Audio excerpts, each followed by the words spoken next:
날마다 살아나는 큐티 김양재 목사입니다. 오늘 큐티인 말씀은 예레미야 42장 15절부터 22절까지예요. 하나님 아버지, 오늘도 말씀을 듣되 내 생각으로 걸러 듣지 않고 주님의 뜻 앞에 무릎 꿇는 순종으로 나아가길 원합니다. 말씀해 주시옵소서.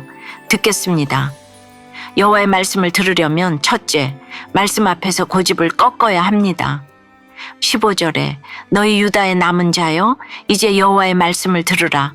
만군의 여호와 이스라엘의 하나님께서 이와 같이 말씀하시되 너희가 만일 애굽에 들어가서 거기에 살기로 고집하면이라고 해요. 하나님이 유다 땅의 남은 자들의 고집을 지적하시는 거예요.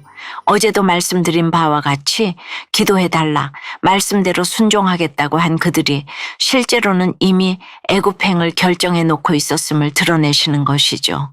입술로는 기도하지만 마음은 완고하고 뜻은 이미 정해져 있었어요. 이 고집이 결국 불순종이고 죄인 것입니다.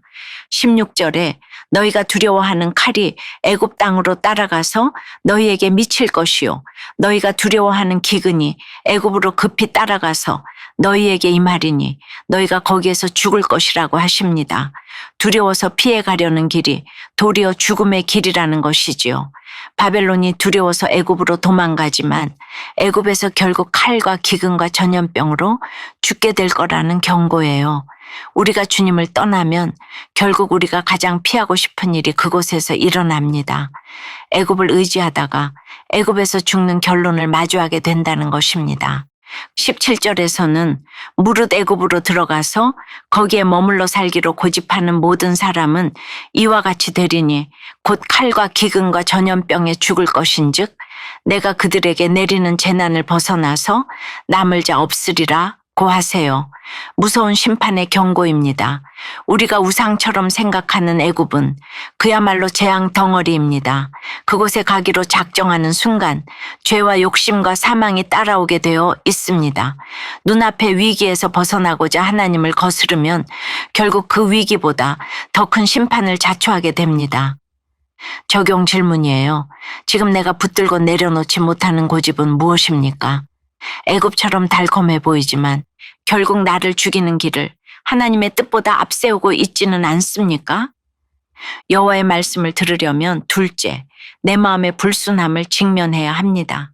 18절에서 하나님은 예루살렘에 쏟았던 분노를 애굽으로 가는 너희에게도 부을 것이라고 하십니다. 하나님의 분노로 예루살렘이 멸망한 것처럼 똑같은 진노가 애굽으로 도망가는 자들에게도 임할 것이라는 경고이지요. 그리고 그 결과는 가증함과 놀램, 저주와 치욕거리가 되는 것이라고 하세요. 우리가 사모하는 애굽을 어찌나 끊기가 힘든지 주님이 이렇게 반복하며 경고하시는 것이 얼마나 끈질긴 하나님의 사랑인지 몰라요. 19절에서도 하나님은 반복해서 애굽으로 가지 말라고 하십니다.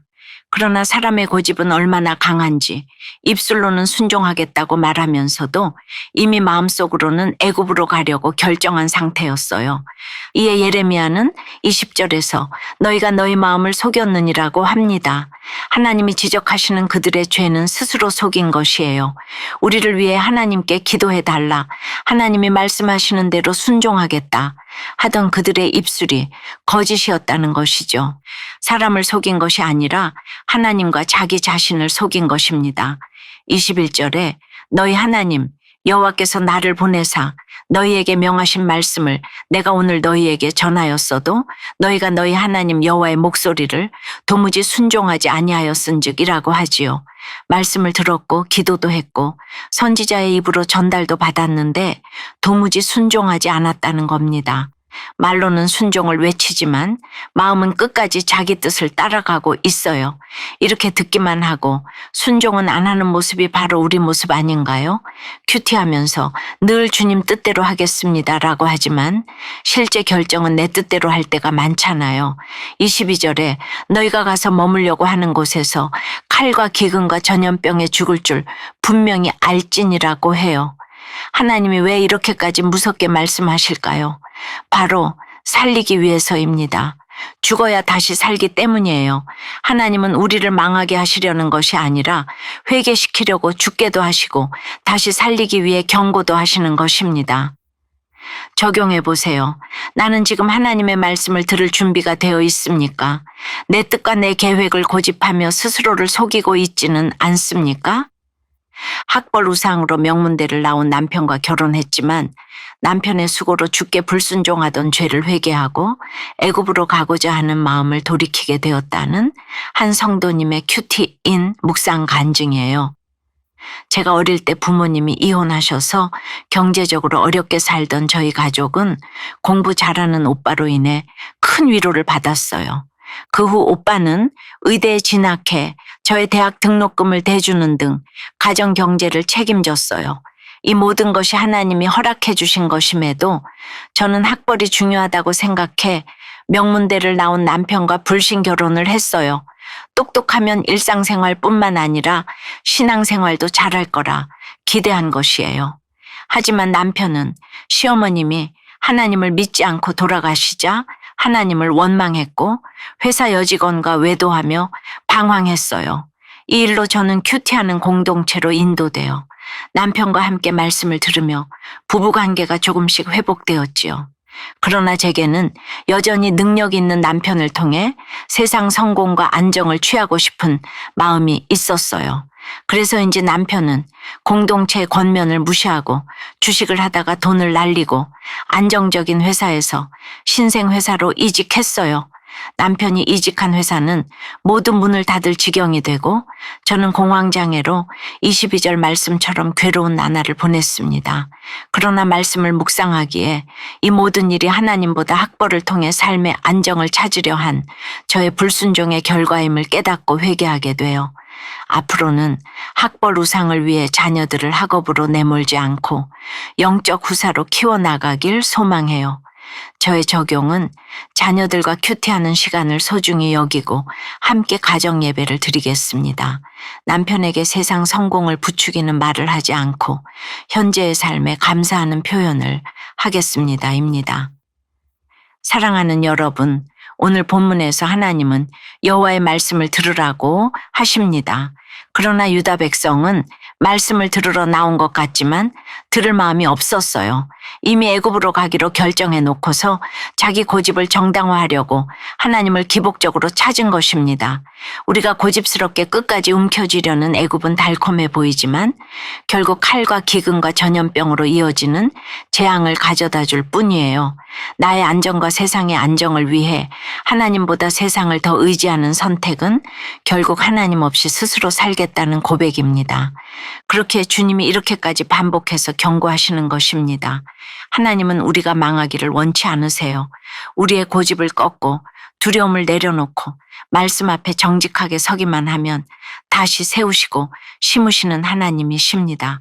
애굽이 아니라 하나님을 선택하는 순종으로 다시 살려주시는 회복의 은혜를 누리는 저와 여러분이 되길 주님의 이름으로 축원합니다. 기도드립니다. 주님, 오늘도 저의 고집과 두려움으로 가득한 마음을 들여다보게 하시니 감사합니다. 기도는 하면서도 마음은 이미 애굽을 향하고 있던 유다 백성처럼 입술로는 순종을 말하면서도 실상은 내 뜻을 따라 살고자 한 저희입니다. 두려움을 피해 선택한 애굽이 오히려 더 큰 칼과 기근과 전염병의 자리였음을 깨닫길 원합니다. 하나님의 말씀을 듣고도 도무지 순종하지 않던 저희들의 불순종을 용서해 주시옵소서. 이제는 더 이상 내 생각과 계산으로 주님의 뜻을 거스르지 않도록 말씀 앞에 정직하고 겸손하게 서길 원합니다. 죽어야 다시 살고 꺾여야 다시 세우시는 그 하나님의 사랑의 손길을 의지하게 도와주시옵소서. 나를 살릴 수 있는 유일한 길은 하나님을 선택하는 길임을 믿습니다. 이제 애굽이 아닌 주님의 말씀을 따라 살기로 결단하오니 신고 세우시며 회복시키시는 은혜를 허락해 주시옵소서. 예수 그리스도 이름으로 기도드리옵나이다. 아멘. 지금까지 우리들 교회 김양재 목사님이었습니다. 큐티에 도움받기 원하시는 분들은 QTM 홈페이지 qtm.or.kr 또는 유튜브에서 QTM을 검색하시면 도움받을 수 있습니다. 자세한 문의사항은 지역번호 031-705-5360번으로 문의하시기 바랍니다.